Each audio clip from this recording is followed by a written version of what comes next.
Well, there were 3 of us in this marriage, so it was a bit crowded. 10 things you didn't know about the British royal family. The British royal family has maintained a lot of pomp and circumstance over the years to protect certain details from public view. There is still a lot we don't know about the royal family, despite Prince Harry's recent spare tell-all memoir. But in order to unearth astounding royal secrets, we dug a little deeper inside the palace walls. Today, we have a royal feast for you as we unveil 10 things you didn't know about the British royal family. But before we feast, please don't forget to subscribe to Spectacular Biography and click the notifications bell so you don't miss any of our upcoming videos. Number 10. King Charles dated Diana's sister first. Charles briefly dated Lady Sarah Spencer, Diana's older sister, before he courted and married Diana. Charles always makes me laugh a lot. I really like being with him, Spencer told a reporter, according to Marie Claire. I have no chance of getting married to him, though. I don't have feelings for him. Moreover, I would never wed someone I did not adore. Years later, Spencer introduced her younger sister, Diana, to Charles. When questioned about Charles and Diana's 1981 engagement, Sarah claimed that she had set them up. The Guardian quotes Sarah as saying, "I'm Cupid, I introduced them." This shocking fact makes me ponder what might have happened if King Charles had wed Lady Sarah Spencer instead of Princess Diana. Number 9. Queen Elizabeth II had someone who break in her shoes.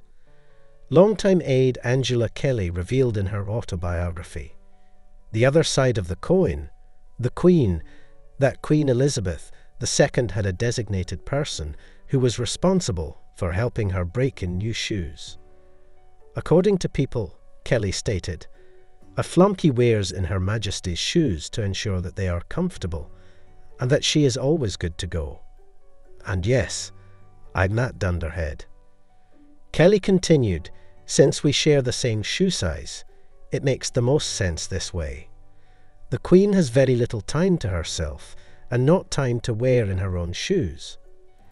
Elizabeth's 11-year wardrobe designer, Stuart Parvin, revealed to the Evening Standard in 2017 that a staff member would walk the grounds of Buckingham Palace to make sure Elizabeth's shoes were immediately comfortable. No matter how uncomfortable she feels, the Queen is unable to talk. She has the right to have someone wear them in, Pagan continued. Number 8.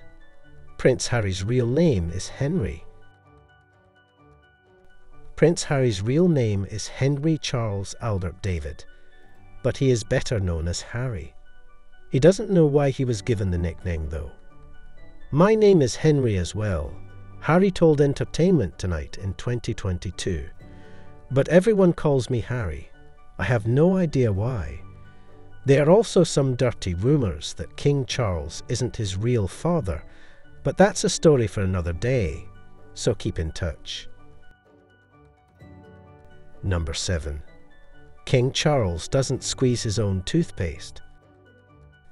King Charles III was referred to as the Pampered Prince by his Clarence House staff before ascending to the throne. According to Princess Diana's former butler, Paul Burrell, Charles has everything done for him. Burrell made this claim in the 2015 Amazon Prime documentary Serving the Royals, Inside the Firm. Burrell stated that Charles has his valets who squeeze 1 inch of toothpaste onto his toothbrush every morning. His pyjamas are pressed every morning. His shoelaces are pressed flat with an iron. The bath plug has to be in a certain position, and the water temperature has to be just tepid. Number 6. Kings and queens have 2 birthdays. King Charles celebrates 2 birthdays, which seems impossible because everyone only has 1 birthday because of how rare births are. This is so that the Trooping the Colour parade, which honours the monarch's birthday, can take place. Edward VII, who ruled from 1901 to 1910, decided that it wouldn't be very fun to celebrate his birthday in November because it was cold, so he moved his own birthday to June. Additionally, on her actual birthday, April 21st, Queen Elizabeth preferred to spend time with her family. The second Monday in June served as her official birthday, which can vary across the Commonwealth and was celebrated with parades in the capital. Number 5. Queen Elizabeth owned more than 30 Corgis in her lifetime. Queen Elizabeth was accompanied by a large number of royal Corgis throughout her 70-year reign. When she was only 7 years old, her love for Corgis officially began when she decided she wanted one of her own, according to the BBC. Dookie was the name Elizabeth gave to her first Corgi. Susan, a Pembroke Welsh Corgi given to Elizabeth for her 18th birthday, started the line of royal Corgis that kept the Queen company for 7 decades. For 15 years, Susan faithfully stood by the Queen's side, including when she took the throne at age 25. After Susan passed away in 1959, the Queen reportedly wrote, "I had always dreaded losing her, but I am ever so thankful that her suffering was so mercifully short." Elizabeth owned more than 30 of Susan's offspring in the decades after her death. Susan's Corgi Willow was the last survivor. Over the years, she has mourned the loss of each of her Corgis, but Willow's passing has caused her the most grief. It's probably because Willow was her last remaining connection to her parents and a pastime from her own youth. After Willow's passing, a source close to Buckingham Palace told the Daily Mail that it truly felt like the end of an era. Number 4. Princess Anne competed in the Olympics. The Princess Royal, also known as Princess Anne, was the first member of the royal family to participate in an Olympic event. In the 3-day equestrian competition at the 1976 Olympics, she rode the Queen's horse, Goodwill, according to the official website of the royal family. Despite not coming close to winning an Olympic medal, she is still regarded as a talented rider. Anne participated in a number of European 3-day event championships and took home individual gold at the 1971 Burghley and team silver at the 1975 Lumberland. The British Olympic Association currently has Princess Anne as their honorary president, according to the official Olympics website, and Anne later served as the International Equestrian Federation's president. Number 3. The Queen travelled with her own supply of blood. Elizabeth would not leave her castle by plane unless she had her own supply of blood. According to Dickie Arbiter, a former press secretary to Queen Elizabeth II, royal planes carry blood products that are compatible with the royal's blood type. Arbiter said on Hello's A Right Royal podcast that it's important to make sure you're prepared for every scenario. The plane would have blood on board in case a blood transfusion was necessary. There is never any assurance that you will receive the appropriate type of blood when you arrive. Blood is not the only form of medical support that is carried on royal aircraft. The amount of emergency medicine the royal family carries on their travels was revealed by Gordon Rayner, a reporter for The Independent who has covered more than 20 royal tours. The Queen and the Prince of Wales both travel with their own personal packs of blood following in their convoy wherever they go, Rayner said. According to The Telegraph, in nations where a reliable blood supply is questionable. A mobile defibrillator and various emergency medications are always within a few paces of their doctor, who is also carrying a large medical bag.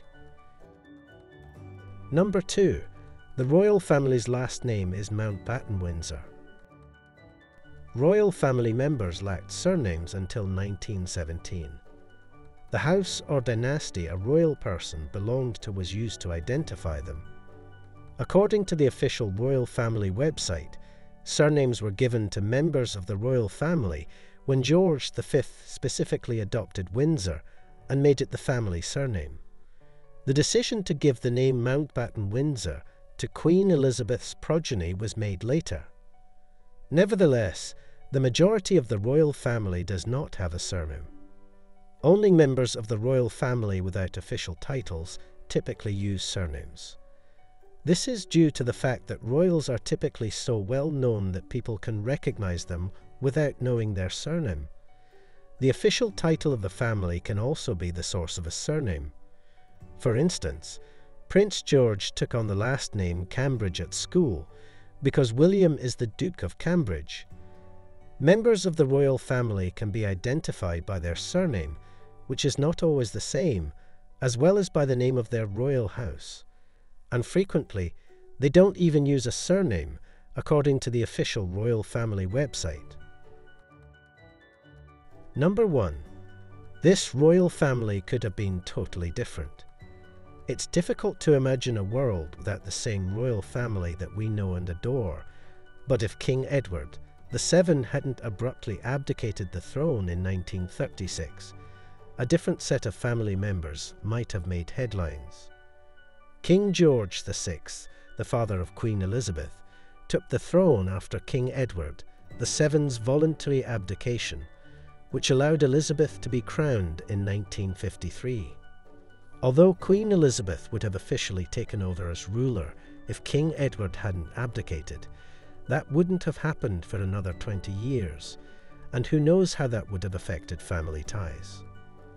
Now you know some unknown facts about the British royal family.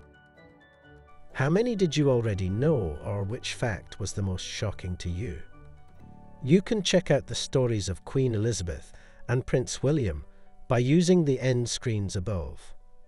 Don't forget to subscribe and click the notifications bell so you don't miss any of our upcoming videos. See you guys next time.